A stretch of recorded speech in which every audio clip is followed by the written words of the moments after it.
Student, آج کا ہمارا ٹاپک کو کون سے عمل کے ہونے پر لوگ وہم کرتے ہیں؟ رات کو آسمان سے ستارے ٹوٹنے کے عمل پر لوگ وہم کرتے ہیں۔ کن حالات میں شاعر کا جگر قوی رہتا ہے؟ شاعر کا جو جگر ہے وہ ہر حالات میں قوی رہتا ہے۔ اس کے بعد شاعر کو کسی بھی چیز کا خوف کیوں نہیں؟ کیونکہ وہ جانتا ہے اس کا خدا اس کے ساتھ ہے۔ اس کے بعد خوفزدہ کرنے والے مقامات کون سے؟ خوفزدہ کرنے والے جو مقامات ہیں ان میں مرگٹ اور قبرستان ہو گیا۔ اس کے بعد اس حمد کے مطالعے کے بعد آپ کے ذہن میں جو پہلا خیال پیدا ہوتا ہے وہ کیا ہے؟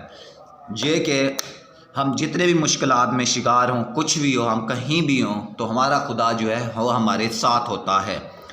اس کے بعد ہم نے یہ الفاظ دیے گئے ہیں، یہ خالی جگہ فل کرنی ہے۔ اس کی مدد سے اللہ تعالیٰ کا ذکر اللہ تعالیٰ کے ذکر سے ہمارا دل قوی رہتا ہے۔ اللہ تعالیٰ کی یاد کرنے سے ہر قسم کے وہم گمان ختم ہو جاتے ہیں۔ طوفان کا شور ہو یا اس کے تھمنے کا بعد کا سناٹا، اللہ تعالیٰ ہر صورت میں ہمارے ساتھ ہے۔ قبرستان اور مرگٹ دونوں کو دفنانے یا جلانے کا مقام ہے۔ مردوں کو دفنانے یا جلانے، رات کو طوفان آنے پر ہر طرف گھپ اندھیرا چھا گیا۔ اس کے بعد جو ہے اللہ تعالیٰ کی ہر جگہ موجودگی کے احساس سے ہم بلا خوف و خطر اپنی منزل کو طے کرتے ہیں۔ اس کے بعد آسمان پر تارے ٹوٹ کر ایسے گرتے ہیں جیسے انگارے۔ رات ختم ہوتی ہے اور سحر کے وقت اللہ کے ذکر سے فضائیں گونج اٹھتی ہیں۔ بارش کا دوسرا نام می ہے۔ اس کے بعد ہم نے آنا ہے مناسب الفاظ لگا خالی جگہ فل کرنے ہیں۔ خوف کی وجہ سے کسی کے بھی اوسان خطا ہو سکتے ہیں۔ حمد میں شاعر نے تاروں کے انگارے سے تشبیہ دی۔ اللہ کی یاد سے ہمارا دل قوی رہتا ہے۔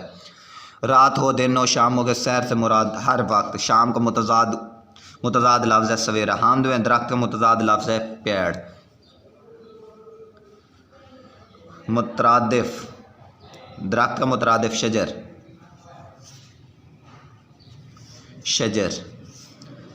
کھنڈر اور مرگٹ قبرستان دونوں تنہائی کی علامت ہیں۔ ہم کسی قسم کے خوف میں مبتلا ہوتے ہیں تو کیونکہ ہمارا خدا مبتلا نہیں ہوتے، کیونکہ ہمارا خدا ہمارے ساتھ۔ حمد میں چاندنی کا متضاد لفظ جو ہے وہ گپ اندھیرا ہے۔ حمد میں اللہ تعالیٰ کی تعریف بیان کی جاتی ہے۔ اس کے بعد رہے پھر بھی کبھی جگر میرا، خالی جگہ پھر مصرع مکمل کرنے، کیونکہ میرا خدا میرے ساتھ ہے۔ شب کو گرتے ہیں جیسے انگارے، یہ پرانا کوئی کھنڈر ہو سنساں، وہم کرتے ہیں لوگ بے چارے۔ یہ مصرع مکمل کرنے کے بعد آپ آ جائیں گے، یہ کالم بھی دیکھ لینا آپ، اور اس کے بعد یہ جملے وغیرہ اور مذکر مؤنث علیحدہ نکال لینے ہیں، اور اس کے بعد آپ نے آنا ہے اگلی نعت پہ۔ اس کے سوال جواب دیکھنے۔ شمع توحید سے شاعر کی کیا مراد ہے؟ شمع توحید جلانے سے مراد ایک شاعر کی شمع توحید جلانے سے مراد ہے کہ آپ صلی اللہ علیہ وسلم نے انسانیت کو سیدھے راستے پر لائے، وہ راستہ جو اللہ تعالیٰ نے ہمیں دکھایا، بتایا۔ اس کے بعد آتا ہے نبی کریم صلی اللہ علیہ وسلم کون سا پیغام سنانے کے لیے؟ اللہ تعالیٰ کا پیغام سننا، ہر وہ پیغام جو دل میں اجالا کر دے وہ پیغام آپ صلی اللہ علیہ وسلم سنانے ہیں۔ حضرت محمد صلی اللہ علیہ وسلم کون سی بزم سجانے کے لیے تشریف لے رہا ہے؟ آپ صلی اللہ علیہ وسلم بزم کونین سجانے کے لیے تشریف۔ آخری شہر میں سونے والوں کو جگانے کے الفاظ استعمال ہوتے، بتائیں مطلب جو اللہ تعالیٰ کی یاد سے غافل تھے ان کو آ کر اپنے طریقے سے ان تک اللہ تعالیٰ کا پیغام پہنچایا اور ان کو جگایا۔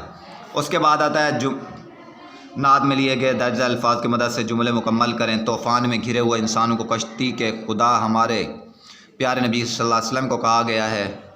اس کے بعد جہالت کی طریقے میں نبی کریم صلی اللہ علیہ وسلم کی تعلیمات علم کا اجالا بن کر ہے۔ بتوں کی پوجا کرنے والے ہمارے پیارے نبی کی شمع توحید جلائی، پوجا کرنے والوں کے سامنے، بتوں کی پوجا کرنے والوں کے سامنے ہمارے پیارے نبی صلی اللہ علیہ وسلم نے شمع توحید جلائی۔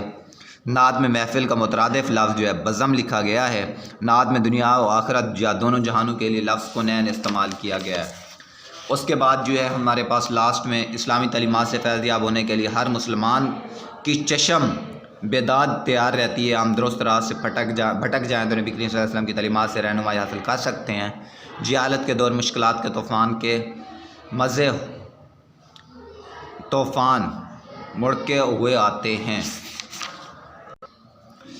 لاسٹ میں جو ہے درجہ الفاظ مناسب الفاظ لگا خالی جگہ فل کریں۔ اللہ تعالیٰ کی وحدانیت کا پیغام شمع توحید، اور ایک ہی مفہوم ہے بزم کونین سے مراد دنیا اور آخرت، ایک پیغام سے شاعری کی مراد قرآنی تعلیمات۔ مصرع مکمل کر شمع توحید جلانے کے لیے آپ آئے، خدا بن کر امنڈ ہوئے طوفانوں میں دور تک راہ دکھانے کے لیے آپ ایک پیغام جو ہر دل میں اجالا کر دے، قافلے والے بھٹک نہ جائیں کہیں۔ اس کے بعد جمع بتانی ہے ان کی، کشتیاں، منزل، منازل، طوفانوں، قافلہ قافلے مرکز مراکز۔ امید کرتا ہوں آپ کو یہ لیکچر سمجھ آیا ہوگا۔ آپ کا جو ہوم ورک ہے وہ ہے یہ خالی جگہ کرنی ہے آپ نے حمد کی، دوسری جو خالی جگہ ہے وہ والی آپ نے کرنی ہے۔ یہ آپ کا ہوم ورک ہے۔ امید کرتا ہوں آپ کو یہ لیکچر سمجھ آیا ہوگا۔ اگلے لیکچر میں انتظار کیجیے۔ اللہ حافظ۔